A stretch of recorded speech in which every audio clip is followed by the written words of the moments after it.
Hi everyone, good morning.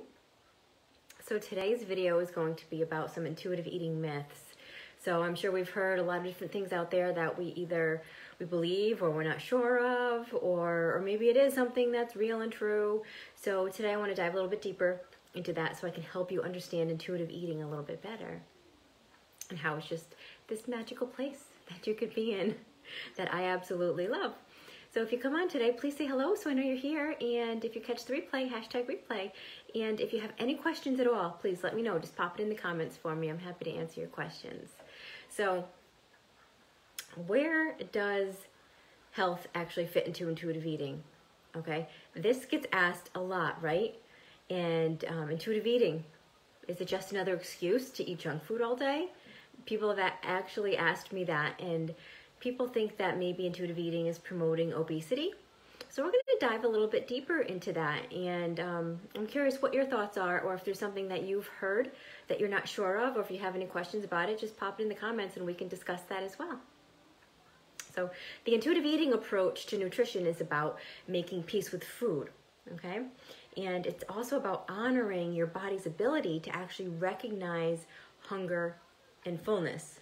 Okay, those are signals that our body sends us. They're these cues that our body's like, okay, you know, I'm starting to feel hungry, or okay, I've eaten a little bit too much, or you know, I'm feeling full now. All things that our body's telling us and saying to us. But it's a matter of listening to our body and actually hearing those signals when they are sent to us. And sometimes we are not listening so well. Good morning, Lynn. How are you? So. Yeah, today it's chilly this morning, isn't it? And it was freezing at the gym. It was a lovely 58 degrees in there. Good thing I was wearing my mask, otherwise I probably would have seen my breath. But it was chilly, chilly, chilly. So I'm glad it's supposed to be warming up the next few days. So anyway, the goals of all of this, the goals of intuitive eating, it's to actually reduce your anxiety, okay? Reduce your anxiety, any body image issues you may have, all that obsessiveness you have about like obsessive thoughts about food and guilt and shame and all those kinds of things. And it's more to promote body positivity, okay? And it helps you to actually discover or even rediscover that satisfaction factor. So you can actually take back your relationship with food and take back a healthy relationship with food. And it's a different approach to health. Good morning, Lynn. How are you? 2 Lyns this morning. Both spelled the same way, too. How funny. So this is a different approach to health and wellness, okay? Because it's really about recognizing, like I said, your body's cues and signals that it's sending to you and just being aware. But because it's not a traditional diet that people are just not familiar with, a lot of people are skeptical of it, which makes sense, and I understand that. So I'm going to talk about some of the myths that are actually out there and let you know the truth behind them. So my first myth up on deck is it's a diet. And one of the very first lessons taught in intuitive eating is actually getting rid of the diet mentality. So in dieting, you know, there's all these strict rules, right? There's strict rules and restrictions to what you can and cannot eat. And intuitive eating just follows these natural feelings of your body. Intuitive eating it's so much more about looking at your food in terms of satisfaction rather than worrying about what you can have, what you should or shouldn't have. You don't have to worry about any of that. You don't have to think about any of that. You just have whatever sounds good, whatever feels good to you, that's what you have. That's why it is not a diet. It's definitely not a diet. It's just it's a healthy approach to making peace with food and your body. And myth number 2, a lot of people will say, you know, if I eat what I want, won't I just eat junk food all day? Does intuitive eating make you listen to all of those cravings? Well, one of the principles of intuitive eating is, like I said, making peace with food. And that means that you're actually giving yourself permission to eat all the foods. And I know that sounds crazy, but a very common concern I hear from people is that they're going to just feel out of control if they give themselves that full permission to eat, okay? Or eat eat junk food all day. That's what they feel like they're going to do.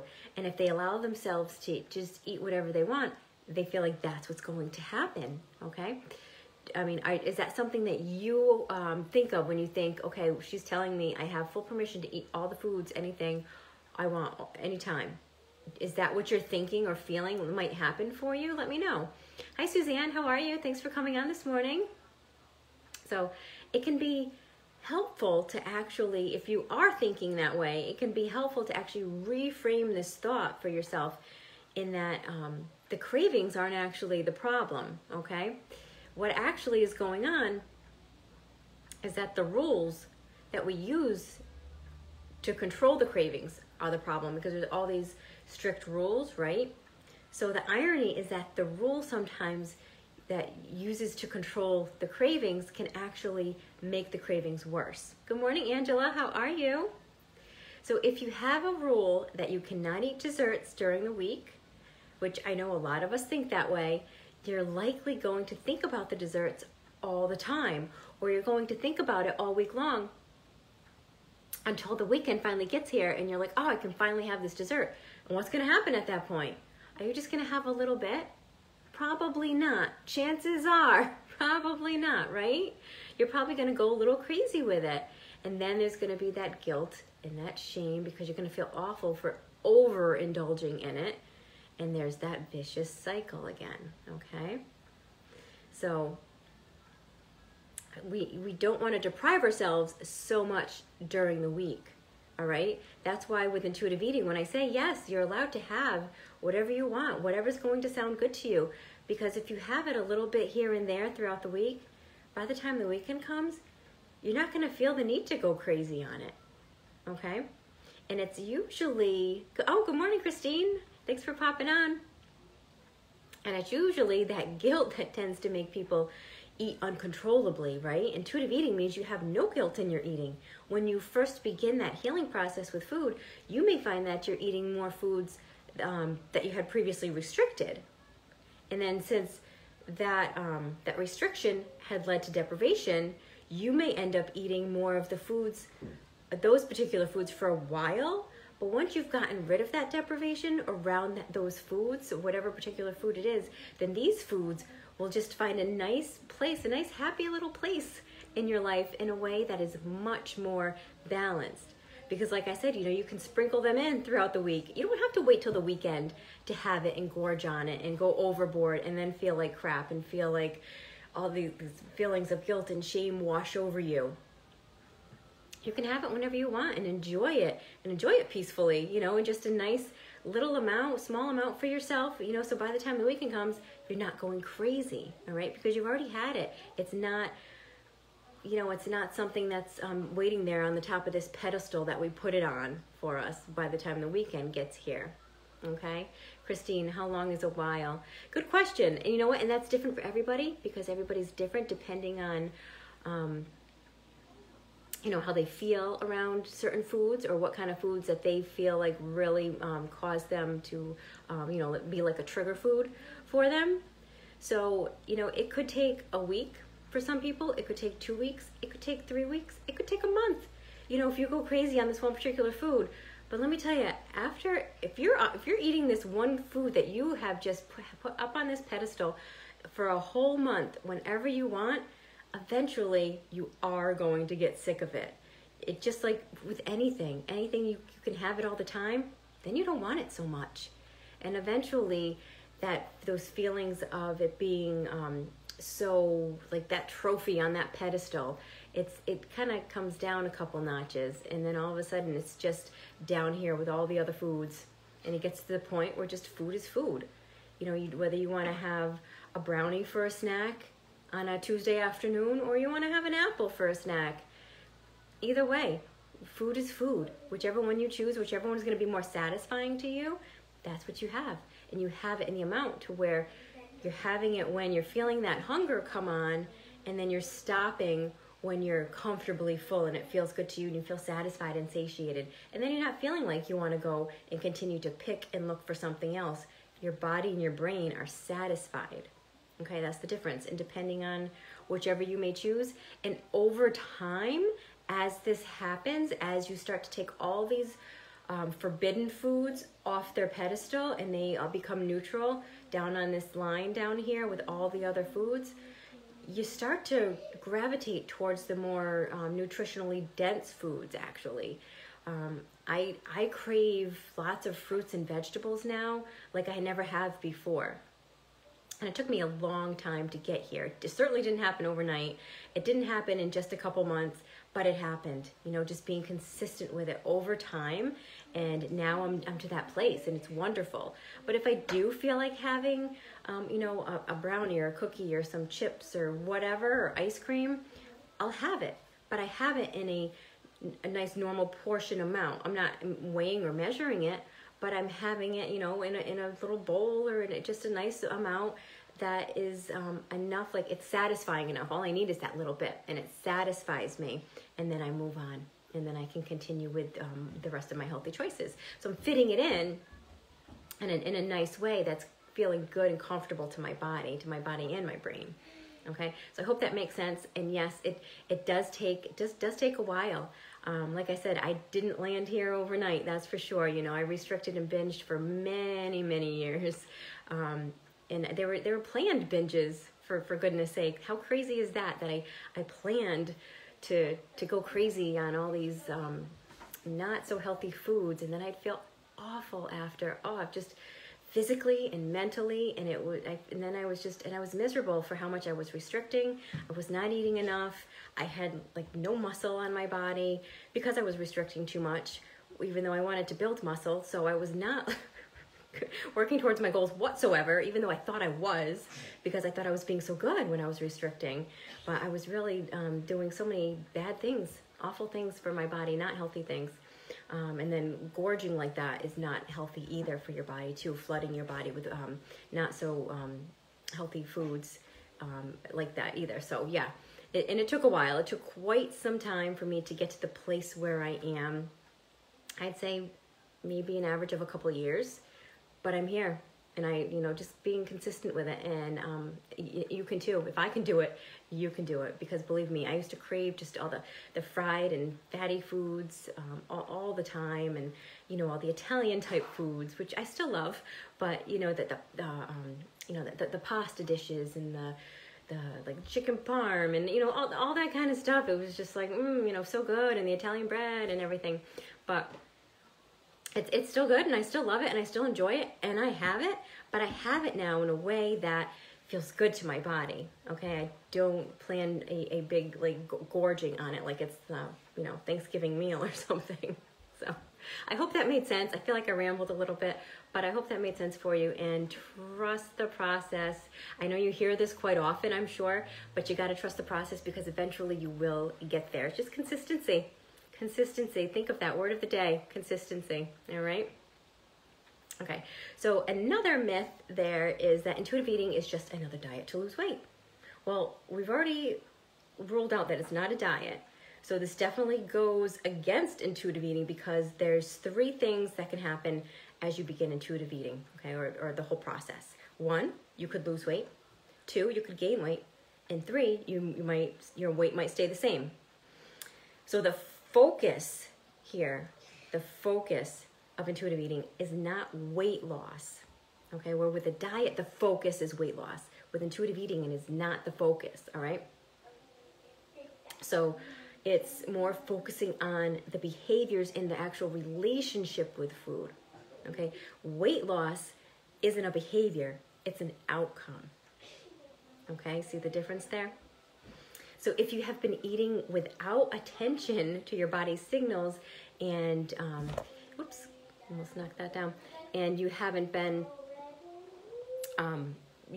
if you haven't been eating without intention and you're not following any of the intuitive eating principles, you're likely not currently at your body's natural set point weight, okay? Whether that's over or underweight, whichever it is for you. And everybody starts at a different place. Whenever you start intuitive eating, whenever you start that process, everybody's different where they're coming in from, whether they've been chronic dieting all their life, if they're not dieting, if they're wanting to lose weight, or if they're wanting to gain weight, or how much you are currently consuming as far as calories being taken in. And then once you start listening to your body's cues, that's going to be different for everyone, how your body's going to react to that. And in fact, the first intuitive eating principle is to reject that diet mentality. So things that include are like, all the counting calories and the tracking macros, which I did, and only eating certain times of day, second guessing or judging like what and how much you should be eating, things like that. That's all part of dieting. It's all part of that vicious diet circle, right? All of these are just examples of like how you rely on your external factors versus your internal cues, okay? And they tell you like how much you should eat, when you should eat, how much you actually deserve, what you deserve, when you don't deserve it.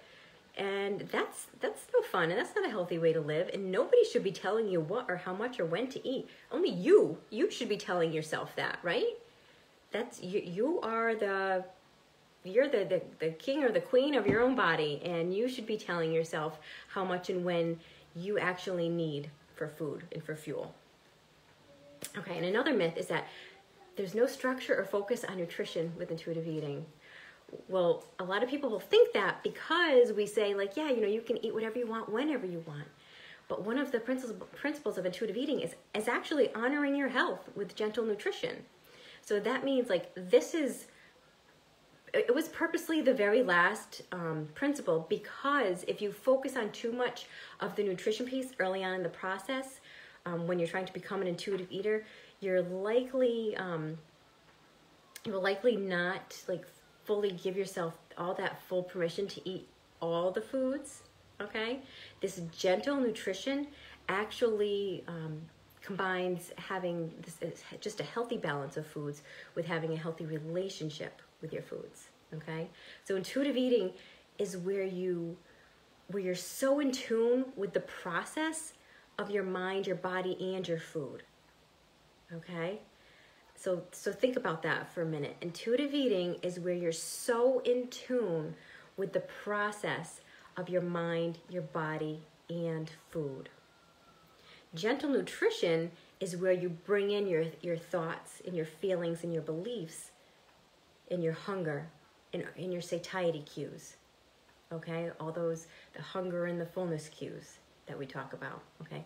Bring that together with the external health, okay? So there's actually several studies that show that restriction is associated with weight gain, because we know restriction leads to binging, right? And instead, intuitive eating is associated with improved nutrient intake, eating a wider variety of foods, and a lower body mass. And stress too. We're taking the stress out of the game, and that alone can help you to reduce weight, help you with your weight loss goals. Because it's a holistic approach to nutrition, because it's working with the whole body, mind, body, spirit, okay? It's not just about the physical. It's not just about trying to lose weight. And another myth, there's another one, it just means to eat when you're hungry and stop when you're full. Well, yes, those are two of the intuitive eating principles, honoring your hunger and respecting your fullness, but intuitive eating also focuses on so much more.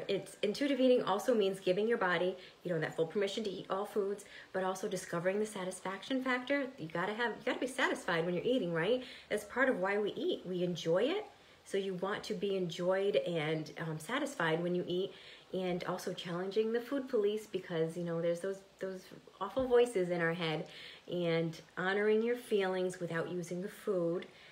Exercising mindfully, and honoring your health through gentle nutrition. All of these come together, packed nicely into this magical place I call intuitive eating. So all of this I practice, and I work with my clients through the process of becoming an intuitive eater. as well. And if you'd like to know more about how to get started with intuitive eating, I'm currently enrolling some awesome people right now into my program, and there's only a few spots left right now. I just signed on 2 ladies just the other day, and I'm so excited for them to start this process and this journey for themselves. So I have just a couple spots left open, but if you want to just jump into this intuitive eating and learn how to actually honor your hunger, and that means starting to eat when you only feel hungry. You're not feeling ravenous, which means you're not going to go overboard and overeat.